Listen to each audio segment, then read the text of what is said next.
Me dirijo esta noche a la carta a los Hebreos capítulo 10, versículo 4. Hebreos 10, versículo 4. Porque la sangre de los toros y de los machos cabríos no pueden quitar los pecados. Y nuestro tema es la única forma de quitar la culpa. Este es uno de los grandes asuntos de la vida. Cómo quitar la culpa. Cómo ser libres de la culpa delante de Dios. Mucho depende de esto. Muchas cosas dependen de esto. Que se han quitado ese estado de culpabilidad. Primero que todo, esto es requerido para ser aceptados delante de Dios. De otro modo no podemos ser aceptados por Él, recibidos por Él, convertidos a Él. No podríamos encontrarle, no podríamos conocerle, no podríamos caminar con Él. Él no podría bendecirnos grandemente si antes no es removida nuestra culpabilidad. Y en segundo lugar, para tener comunión con Dios, para que nuestras almas puedan seguir la luz de modo que tengamos relación con Él y poder orar y llamarle por su nombre y experimentar su poder y bendiciones. Primero necesitamos ayuda de Él en cada etapa de nuestra vida y guía y fortaleza. Para tener estas cosas necesitamos primero ser libres de la culpa. Y primero que todo tenemos que entender qué es luz, qué es la luz. ¿A qué me refiero con esto? La explicación de por qué las cosas son como son, por qué la naturaleza humana es como es. Y todas estas cosas requieren de un entendimiento que únicamente encontramos en la palabra de Dios. Y de parte de Dios lo primero que debemos saber es que el pecado debe ser removido. Para poder estar delante del Señor después de la muerte y poder entrar por las puertas del cielo, el pecado debe ser quitado de nosotros. Y este es algo muy importante, que la culpa sea removida. Y este es el primer encabezado de nuestra breve meditación. Y es, todos necesitamos ser libres de la culpabilidad. La culpa debe ser removida. Y el problema aquí es, mira, desde nuestro punto de vista, nuestro problema como hombres y mujeres caídos es que somos pecadores por inclinación. Nuestro problema es que delante de Dios somos impuros, imperfectos. Dios tiene la naturaleza de Dios tiene una indignación, un rechazo profundo por el pecado. Es lo que la Biblia llama la ira de Dios, el justificado rechazo que Dios tiene por el pecado. Y esto es algo de lo cual no se puede escapar. Y por eso necesitamos que la culpa sea removida para poder tener relación con Él. Dios no puede admitir a nadie al cielo, a la gloria, sin antes ser perdonado. Si Él hiciera eso, el cielo rápidamente se convertiría en el infierno. Y desde luego para eso, eso es imposible porque el cielo no puede ser contaminado. Pero de todas maneras, Dios no puede admitir el pecado y la culpa ante su presencia, porque Él es santo y perfecto. Y si Él tolerara el pecado en su eterna naturaleza, y si Él fuese indiferente a eso, pues entonces Él no sería nunca más santo y justo y verdadero. Pero desde luego todo lo relacionado con Dios es glorioso y perfecto. Él no se puede negar a sí mismo. Él no puede actuar en contra de su divina perfección y naturaleza. Y ese es nuestro problema. Somos una raza pecadora y somos una raza caída. La culpa necesita ser apartada. La culpa del pecado. La ley es la ruptura de la ley. Perdón, el pecado es la ruptura de la ley de Dios. el egoísmo, el pecado, el quebrantamiento de los 10 mandamientos, nuestro temperamento, que a menudo ofende a Dios, nuestra envidia, nuestra falta de fe, nuestras lascivias y cuantas más cosas que atentan contra la ley de Dios. Nuestro pecado es contra Dios. La hostilidad que tenemos contra Él, la indiferencia que tenemos contra Dios, no adoración, no estudio de la palabra, no servicio a Dios. Cuán lejos estamos de Dios y cuánto más necesitamos su perdón, el perdón de sus pecados. Antiguo catecismo decía que lo más importante para el ser humano, el propósito del ser humano es conocer a Dios y servirle, glorificarle para siempre. Honrar sus leyes. Dios ha hecho su parte, por así decirlo. Él nos ha dado todo, Él nos ha dado nuestras vidas, Él nos da nuestros talentos, dones, poderes que tengamos, por así decirlo, como seres humanos. Y nosotros aún así le hemos ignorado y rechazado y dado la espalda y preferido las cosas de este mundo. Él desde luego ha hecho su parte, por así decirlo, y tiene todo el derecho de estar airado con la raza humana. Ahora, nuestra tendencia es odiar esta verdad, odiar esto. Estamos en contra, nuestra naturaleza rechaza este análisis. Yo una vez lo hacía también, todos lo hemos hecho. Nosotros hemos insistido en que esto es algo injusto. Nosotros no somos personas pecadoras. En realidad no estamos lejos de Dios, es lo que decimos. La idea de que yo no pueda agradar a Dios tal como soy, así perdonado, sin ser cambiado por Él, esto nos causa un repulso y nos ofende. Y cuando nosotros hablamos acerca de nosotros mismos, usualmente lo que decimos es, bueno, nosotros somos nosotros en realidad somos buenos y si nos comparamos con otros. Y desde luego la verdad es que estamos perdidos y no hay esperanza para nosotros a menos que vengamos delante del Señor, pero no queremos hacerlo. Así que esto no es un mensaje popular, que Dios nos tenga que cambiar y redimirnos para acercarnos a Él. Bueno, si yo fuera atrás en la historia, acerca de la historia de Faraday. Él nació en un pueblo, en una situación muy pobre, pero él leía todo lo que caía en sus manos y era un gran lector, y él tenía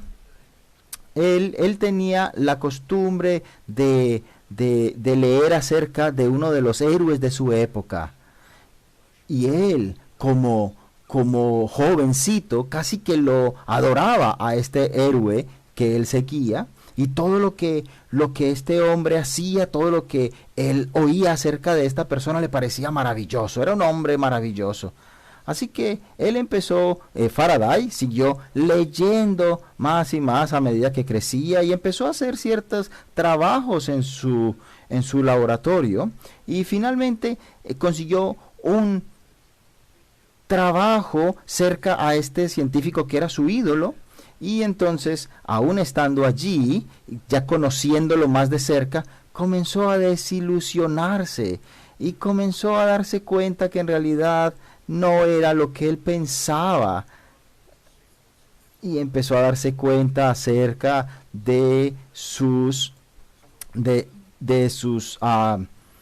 debilidades y de cómo tenía un temperamento débil, y cómo era de egoísta, y cómo era de incluso chismoso, y esto desde luego le desilusionó, y eso empezó a afectar su lealtad a él. Sus ojos fueron abiertos y se dio cuenta que no se puede confiar en un hombre, porque solo Dios tiene el poder de reconstruir nuestras vidas. Todos hemos tenido experiencias como estas. Hemos admirado a muchas personas, y después lo que sucede es que nos damos cuenta de sus problemas y de sus carencias. Nosotros leemos biografías de grandes personajes y en realidad solo vemos cosas maravillosas y a veces ni nos imaginábamos que hicieron esto o aquello y muchas veces vemos sus errores y sus errores y sus falencias y esto nos decepciona, pero Dios tiene gloriosos estándares. Todos nosotros necesitamos el perdón de nuestros pecados, pecados que hemos hecho con nuestros labios, con nuestros pensamientos, en nuestros corazones, en nuestros afectos. Cuán caídos estamos y en nuestra voluntad y facultad de cumplir con los estándares de Dios. Eso es lo que el pecado es definido en la Biblia como el pecado.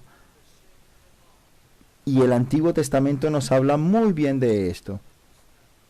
Los estándares de Dios. El pecado es descrito como una ofensa a Dios. Es descrito como una mancha, como la muerte, como la separación, como la perversidad o la tergiversación. Y esto está en nosotros y entonces la culpa se amontona y se amontona. Y con la culpa entonces el temor de la muerte. ¿Ha pensado alguna vez en esto? ¿De dónde viene el temor a la muerte? Oh, sí, por supuesto que el temor a la muerte es algo que está en nuestra conciencia. Y desde luego el hecho de pensar en perder los privilegios que la vida nos da, pues nos atemoriza y no volver a ver a las personas que amamos y todas estas cosas es suficiente para atemorizarnos frente a la muerte. Pero dentro de nosotros ese temor a la muerte tan profundo tiene que ver más bien con nuestra conciencia y con el hecho de tener que enfrentar nuestra culpa, porque en el fondo de nuestra conciencia sabemos que en realidad no estamos preparados para ese último día del juicio. Permíteme hacer esta ilustración. Tal vez ha tenido usted la experiencia cuando era joven de enfrentar un examen. Y entonces has sido tú uno de los que son llamados al frente y entonces tiene que ser...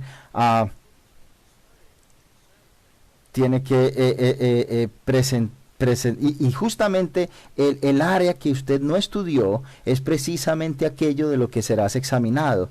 Y tú sabes que no vas a poder afrontar eso. Y entonces... tú que pensabas que eras bueno, comienzas a sentirte desesperado y desde luego tú sientes que estás fallando y entonces hay un shock en ese momento. Y desde luego cuando viene el momento en que los resultados de tu examen ya van a ser publicados, tú tienes ese temor porque sabes lo que se aproxima, tú sabes que has fallado.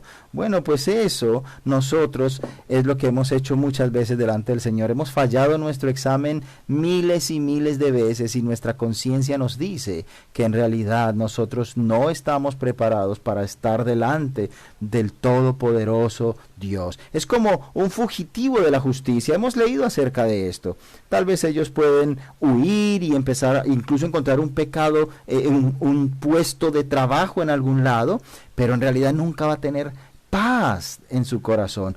Pues, por ejemplo, hubo la historia de un hombre que logró escapar de la ley y se fue para España. Y allí estaba trabajando y en su mente él en su mente entonces siempre estaba asustado y cada vez que veía a alguien sospechoso o a un oficial de la policía, él siempre estaba pensando por dónde escapo, por dónde huyo. Y finalmente le atraparon después de algunos años en su escape y finalmente fue atrapado y esto fue para él incluso un descanso porque se sentía perseguido todo el tiempo. Porque una persona que está siendo fugitiva nunca está en paz. Y así nosotros nunca estamos en paz, porque sabemos que hemos pecado contra el Señor y que merecemos el castigo eterno. Esto es algo que la culpa causa. Ahora yo quisiera hablar acerca de este versículo 4. Porque la sangre de los toros y los machos cabríos no pueden quitar el pecado, dice el texto, como la sangre de los animales no puede quitar, borrar el pecado. Bueno, es extraño. ¿Acaso no fue Dios quien ordenó el sacrificio de los animales y lo reveló así en el tiempo de Moisés? ¿Acaso no fue Dios quien dio esta orden de ofrecer sacrificios? Entonces, ¿cómo es posible que la Biblia nos diga que no es posible que la sangre de los animales quiten el pecado? Esto no es solo historia, esto es algo que nos enseña acerca de la necesidad de lo que Cristo hizo.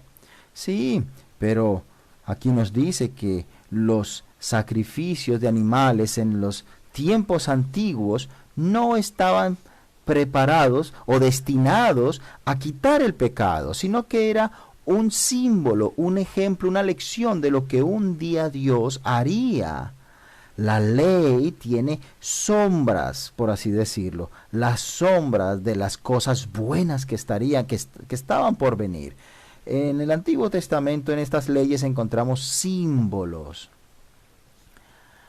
que ilustraban que se requeriría un gran sacrificio. Pero los animales eran solamente la ilustración.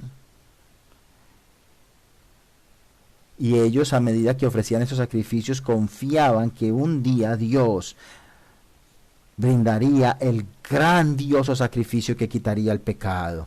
Por supuesto, esto es claro, que la sangre de los animales pudiesen quitar la culpa y el pecado. Por supuesto que no.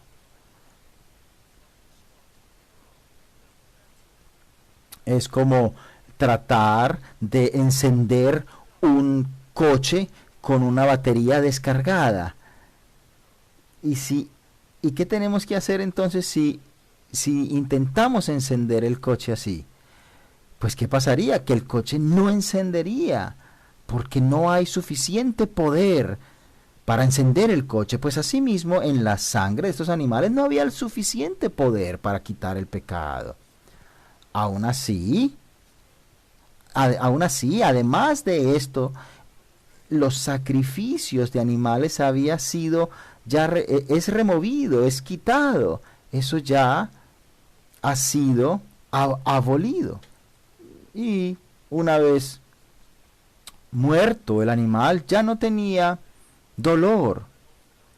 Y cuando Cristo vino a esta tierra, Cristo que es Dios, cuando fue a la cruz del Calvario y Dios el Padre puso sobre él todos los pecados de todos aquellos que serían perdonados, y le castigó a él en vez de a nosotros, él estaba vivo, pero un animal ya estaba muerto. Él solamente podía ilustrar, como profetizar, simbolizar. Ellos no era en realidad el sacrificio que removería el pecado. Y si alguien creía que esto era real, pues sería alguna torpeza. Además de esto, los toros y los corderos, pues cuando eran quemados no estaban vivos. ¿Qué bien podría traer esto? Un animal no era un sustituto adecuado para un humano, para limpiar el pecado, porque ese animal no tenía conciencia del pecado y nunca había pecado siquiera. Ese animal únicamente actuaba por instintos y no podía tomar nuestro lugar y sentir lo que nosotros habíamos hecho, y el animal no podía pensar en el estado de su alma o sentir el castigo por el pecado ni la separación de Dios. Incluso si un animal, Dios no lo permita, hubiese sido quemado vivo, ni aún así hubiese podido entender o ser un representante adecuado. Solo Dios, quien se hizo hombre, Dios, Cristo Jesús, igual con el Padre, se encarnó y vino a esta tierra para ir a la cruz del Calvario.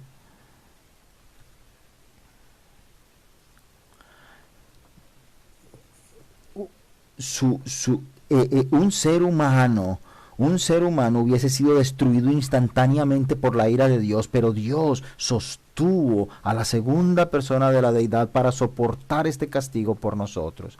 Él tenía que ser un hombre para que pudiese sufrir y morir por nosotros. Tenía que ser un hombre perfecto.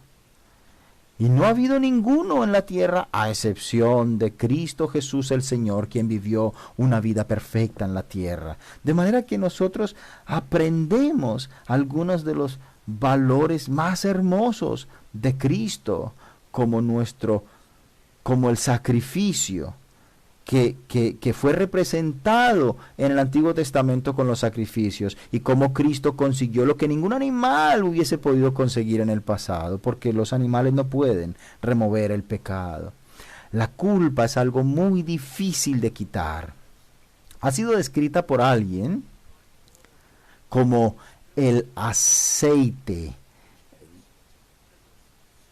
que a veces se pega en las aves que están en el agua del mar, y esas aves no pueden volar porque tienen ese petróleo cuando se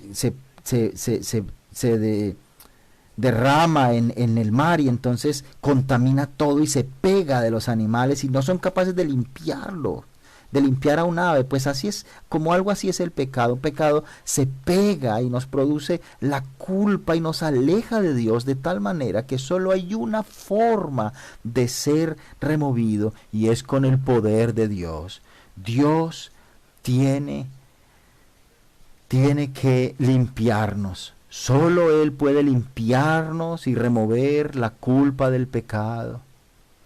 Y esto solo pudo haber sido hecho con la venida de nuestro Señor Jesucristo, y haber cargado Él nuestros pecados y ser castigado Él por nosotros. Él tomó la culpa de nosotros y pagó por nuestros pecados, y de esa manera nos limpia. Esto es la conversión. Oh, si tuviera tiempo. No solamente los antiguos judíos, algunos de ellos fueron torpes al creer únicamente en este tipo de símbolos. Otros también cometieron el mismo error. Podríamos decir que, por ejemplo, los hindúes cometieron el mismo error.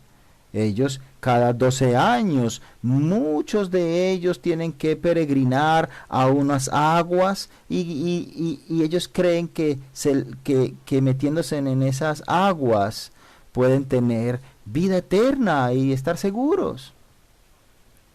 Pero desde luego no se puede hacer, un río no puede quitar el pecado. De hecho, el río está bastante contaminado, pero por profundo que te metas en un río, no podrás limpiar el alma. Es el mismo error.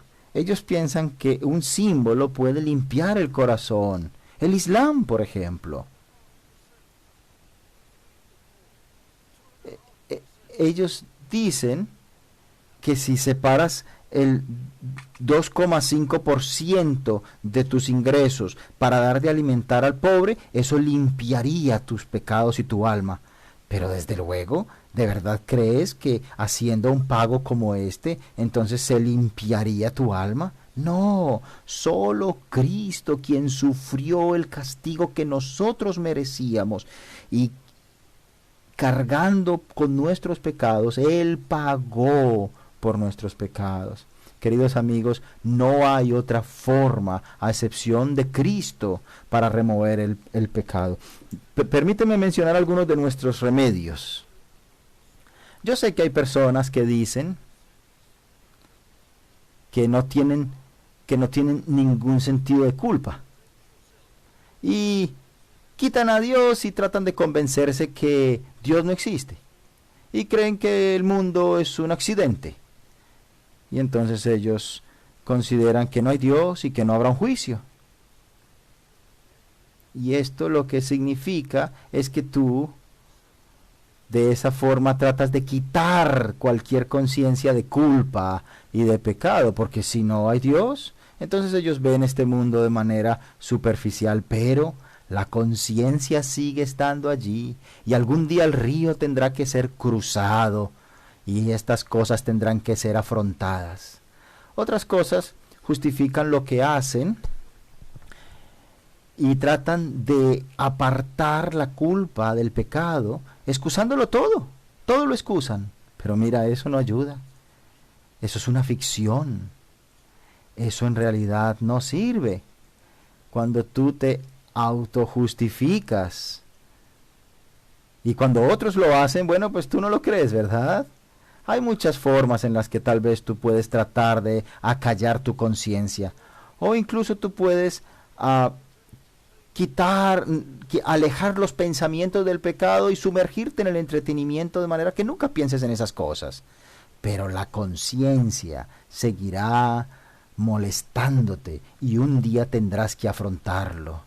Solamente un Salvador divino puede remover la culpa por el pecado. Y esto será el encabezado que nos lleve a la conclusión. Solo una persona estaba cualificada para ser nuestro Salvador. Solo una persona vino del cielo para ser nuestro Salvador y vivió una vida perfecta, sin mancha, sin orgullo, sin una pérdida del temperamento. No hubo imperfecciones en él, ningún pecado. Ese fue el Señor Jesucristo. Él solo hizo bien y únicamente mostró compasión ilimitada. Y cuando fue al Calvario para ofrecer su justificación perfecta y acreditárnosla a nosotros, Él compró la salvación de todo su pueblo, de los que creerían en Él, y Él sufrió por la salvación de su pueblo. Cristo es el único que puede quitar la culpa del pecado.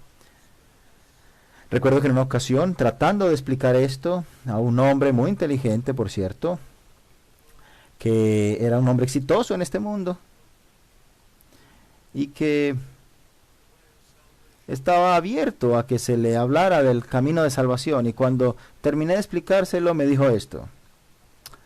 Él dijo: no puedo creer esto por una razón.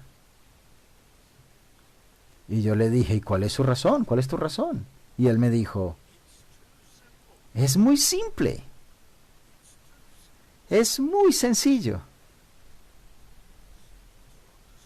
Simple de entender quizás, pero eso no lo hace simple. Ha sido muy tremendo, difícil para Cristo. Es lo más difícil que Él pudo haber hecho. Que el Santísimo venga a este mundo contaminado y pecaminoso. Dios mismo. Que Dios mismo asuma la carne humana para sufrir, un cuerpo humano para sufrir y morir, sufriendo el horrible castigo por el pecado de millones y millones y millones de personas. Que todo ese pecado fue comprimido en algunas horas y puesto sobre el Señor Jesucristo. Esto fue lo más difícil que se haya hecho en la historia del mundo. Eso fue más difícil que la obra de creación. Simple, muy simple. La tormentosa muerte de Cristo. Muy simple.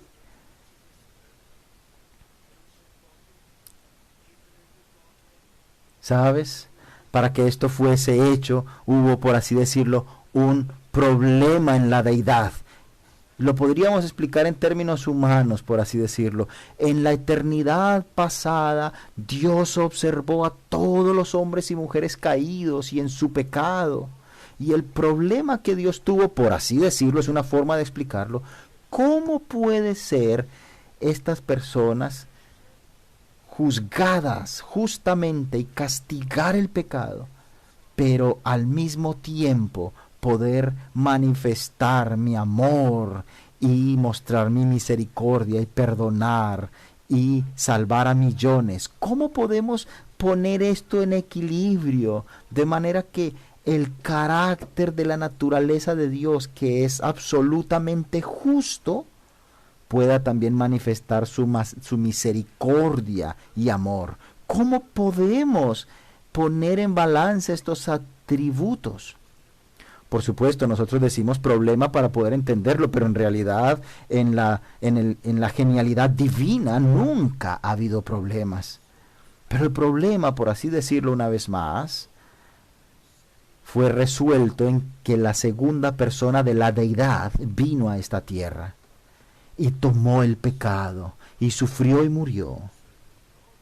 De manera que Dios así pudo ser justo y misericordioso. Castigó el pecado y perdonó al pecador. Cristo lo tomó él mismo. Y este querido hombre del cual hablaba antes me dijo, esto es muy simple. ¿Simple? Estas cosas son muy profundas, queridos amigos. Nosotros le necesitamos. ¿Qué más pudo haber hecho Dios que venir y sufrir por pecadores? Oh, queridos amigos, tú necesitas que tu culpa sea removida y solo Cristo puede hacerlo. Si tú te enfrentas a la eternidad sin el perdón, sin que el poder de Dios te cambie, a menos que camines con Él y seas perdonado por Él, entonces tendrás que cargar el castigo eternamente, tú mismo. No, ven a Cristo, ven a Cristo. No te devuelvas, corre a Él, arrepiéntete de tus pecados, confía únicamente en el Calvario, no en ninguna bondad imaginaria de ti mismo, sino que entrégale tu vida a Cristo y te maravillarás de la seguridad de que eres salvo y de que conoces a Cristo, a Dios. Oremos juntos. Oh Dios de gracia y Padre celestial, ayúdanos a todos. Míranos, oh Señor. Obra con el poder de tu Santo Espíritu, Señor. Tú que conoces nuestras reacciones, nuestra obstinidad, lo obstinados que somos, Señor, inclina nuestro corazón con tu poder de manera que podamos sentir nuestra necesidad y venir a Cristo y dirigirnos a ti. Oh Señor, ayúdanos y trata con nosotros. Te lo pedimos en el nombre de Jesucristo y por su amor. Amén.